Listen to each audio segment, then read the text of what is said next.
Bonjour à tous et bienvenue, c'est Arnaud d'Ontomantix et on se retrouve aujourd'hui pour créer notre premier rapport DocX avec la plateforme Ontomantix.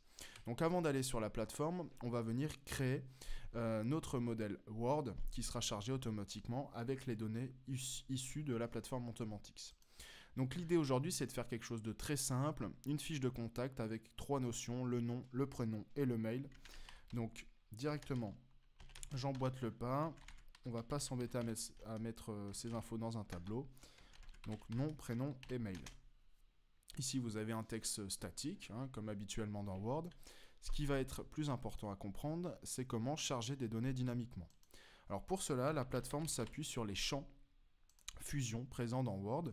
Donc pour trouver cette fonctionnalité, vous pouvez aller dans la barre de recherche, taper champ.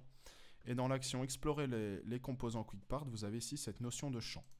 Donc vous allez retrouver tout un tas de noms de champs. Nous, ce qui nous intéresse, c'est les champs fusion. Et ensuite, en fait, on va créer une espèce de variable qui sera chargée dynamiquement par la plateforme. Donc il faut toujours commencer par un $, et ensuite mettre le champ, le nom de sa variable. Donc une fois que vous avez fait votre première variable, alors soit vous pouvez refaire la même procédure en tapant champ en haut, soit vous pouvez venir copier-coller directement votre champ là où vous le souhaitez et venir le mettre à jour en faisant un clic droit modification du champ. Donc ici on retrouve le nom, ce qui nous intéressera c'est plutôt le prénom sur cette partie là, et enfin ici on va modifier le champ et on va mettre mail. Donc nous avons notre fiche de contact très succincte, je vous l'accorde, mais l'intérêt c'est de venir la charger avec les données Ontomantix. Donc je vais sauvegarder ça. Donc enregistrer sous docx.docx et nous allons voir tout de suite comment intégrer ça dans Ontomantix. Donc je me retrouve sur une plateforme. Là j'étais naturellement sur le module gestion des rapports. Donc je suis dans une application. Avant cette petite vidéo, j'ai juste créé un premier écran, un écran de saisie assez succinct avec nom, prénom, mail, donc les données qu'on va utiliser pour charger notre document PDF et juste un petit bouton générer. Donc une fois que vous avez fait cet écran, on va se diriger vers le nouveau module qui s'appelle donc gérer les rapports et on va venir créer ici un nouveau rapport. Donc on utilise dans le cadre d'un DocX ou d'un ODT les rapports de type traitement de texte. On va venir ici créer, donner un titre, donc je vais l'appeler DocX. Et ensuite, il va nous rester une chose à faire, c'est d'uploader notre document que j'ai mis dans Documents, DocX, voilà.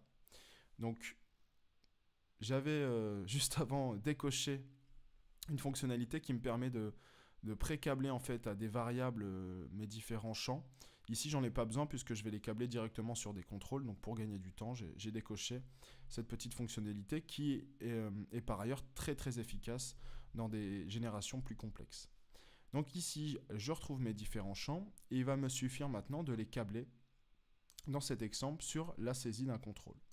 Donc ici, le nom, le mail, pardon, le nom, donc je sélectionne un contrôle de mon écran saisi et je viens câbler le nom et enfin le prénom. Voilà, donc une fois que vous avez choisi votre écran, il y a un pré-câblage en fonction du nom, du champ et du nom de votre composant. Donc ici j'ai fait le nécessaire pour bien câbler mes données applicatives avec mon rapport DocX. Il ne va plus me rester qu'à faire une chose, c'est de gérer la génération métier à travers un comportement. Donc pour cela, je vais me placer ici sur mon bouton sauvegarder, qui est en fait le bouton générer, et je vais créer un nouveau comportement. Alors, génération. OK. Je vais créer une règle du même nom. Et donc, je vais faire une seule action dans ce cas précis, ça suffira. Ici, vous allez avoir donc dans les actions, des actions sur les fichiers. Et vous allez avoir la fonction générer un rapport. Donc je coche cette génération de rapport, je choisis mon seul rapport DocX, et ici je vais choisir de l'exporter en DocX. On fera le PDF dans un instant. Donc je coche télécharger le rapport généré, donc qui est auto-câblé. Je sauvegarde et je vais maintenant débugger mon application. Donc si je mets lacolarno et a@a.fr, je vais générer et automatiquement mon rapport aura les données saisies dans Automantix. Donc évidemment, on est sur un cas très simple, mais ça va vous permettre de générer des commandes, des devis. Un certain nombre de modèles sont déjà disponibles dans le marketplace, les ressources en ligne via le site automantix.com. Donc voilà, c'était une première initiation. On refera une vidéo pour des choses un petit peu plus poussées, avec notamment des tableaux, etc. Je vous souhaite une bonne journée. Juste avant de conclure, je voulais vous montrer. Donc vous pouvez permuter très facilement la génération réalisée en PDF, donc en changeant uniquement le type de génération. Donc si je viens redébugger mon application, donc je remets mes données. Hop, je génère. Et donc là, vous aurez un document PDF qui va s'ouvrir. Ah, fenêtre pop-up, j'autorise, touc, je régénère, et donc là, le PDF va s'ouvrir.